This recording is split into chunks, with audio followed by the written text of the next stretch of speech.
AP Godavari Banakacherla ప్రాజెక్టును నిర్మించకుండా కలిసి పోరాటం చేయాలని తెలంగాణ ప్రభుత్వం నిర్ణయించింది. దీనికోసం సాయంత్రం రాష్ట్రానికి చెందిన ఎంపీలతో సచివాలయంలో అఖిలపక్ష సమావేశం నిర్వహించనుంది. ఈ మేరకు కాంగ్రెస్, బీజేపీ, బీఆర్ఎస్, మజ్లిస్ పార్టీల ఎంపీలకు నీటిపారుదల శాఖ మంత్రి ఉత్తమ్ కుమార్ రెడ్డి స్వయంగా ఫోన్ చేసి ఆహ్వానించారు. ఈ భేటీకి సీఎం రేవంత్ రెడ్డి ముఖ్య అతిథిగా హాజరు కానున్నారు. ప్రత్యేక అతిథులుగా హాజరు కావాలని రాష్ట్రానికి చెందిన కేంద్ర మంత్రులు జి కిషన్ రెడ్డి, బండి సంజయ్లను రాష్ట్ర ప్రభుత్వం ఆహ్వానించింది.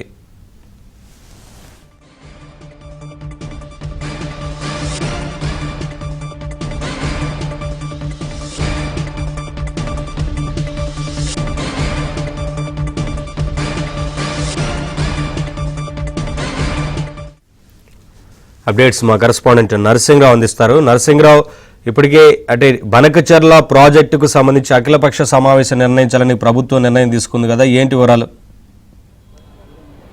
ఎస్ నవీన్, ఒకవైపు ఏపీ ఏమో గోదావరి బనకచెర్ల లింకు ప్రాజెక్టు పైన వేగంగా అడుగులు ముందుకు వేస్తుంది. మరొక వైపు ఇక్కడ ప్రతిపక్షాలేమో అధికార పార్టీ పైన అదేవిధంగా ప్రభుత్వం పైన తీవ్రమైనటువంటి విమర్శలు చేస్తూ ఉంది. ఏపీ దూకుడుగా ముందుకు వెళ్తుంటే బనకచెర్ల గోదావరి ప్రాజెక్టు పైన తెలంగాణ దాన్ని అడ్డుకోవడంలో ఆపడంలో విఫలమైందనేటువంటి విమర్శల్ని తీవ్రంగా చేస్తూ ఉంది. ప్రధానంగా బీఆర్ఎస్ పార్టీ అయితే నిత్య పవర్ పాయింట్ ప్రజెంటేషన్లతో జనాలలోకి వెళ్ళేటువంటి ప్రయత్నాలని చేస్తూ ఉంది. సో ఈ నేపథ్యంలో ఈరోజు కీలకమైనటువంటి ఒక సమావేశాన్ని ప్రభుత్వం నిర్వహిస్తూ ఉంది.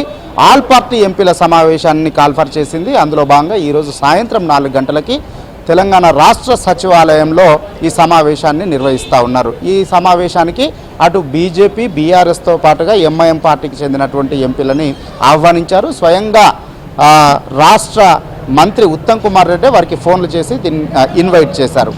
ముఖ్యంగా బీజేపీకి చెందినటువంటి కేంద్ర మంత్రులు బండి సంజయ్ అదేవిధంగా కిషన్ రెడ్డిని కూడా ప్రత్యేకంగా రావాలని చెప్పి ఇన్వైట్ చేశారు ఫోన్ చేసి మరి.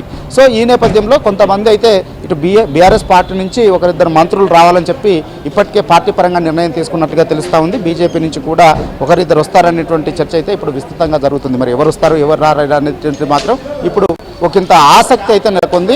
మొత్తానికి సాయంత్రం 4 గంటలకి సచివాలయంలో సమావేశం జరుగుతుంది. ఈ సమావేశానికి ముఖ్యమంత్రి రేవంత్ రెడ్డి అధ్యక్షత వహిస్తారు ఈ ఆల్ పార్టీ సమావేశానికి. అయితే ఈ సమావేశంలో ఏపీ చేపట్టినటువంటి గోదావరి బనకచెర్ల లింకు ప్రాజెక్టు వల్ల తెలంగాణకి ఏ విధంగా నష్టం జరుగుతుంది అనేటువంటి దానిపైన అదేవిధంగా తెలంగాణ రాష్ట్ర ప్రభుత్వం దాన్ని అడ్డుకోవడానికి ఇప్పటి వరకు చేసినటువంటి ప్రయత్నాలు ఏంటి అనేటువంటిది సమగ్రమైనటువంటి వివరాలని ఎంపీలకి ఉత్తమ్ కుమార్ రెడ్డి వివరించబోతా ఉన్నారు. దానిపైన ఒక పవర్ పాయింట్ ప్రజెంటేషన్ని ఇవ్వబోతా ఉన్నారు. ఏపీ ఇప్పటికే అందుకు సంబంధించినటువంటి పిఎఫ్ఆర్ని కేంద్రానికి సమర్పించింది.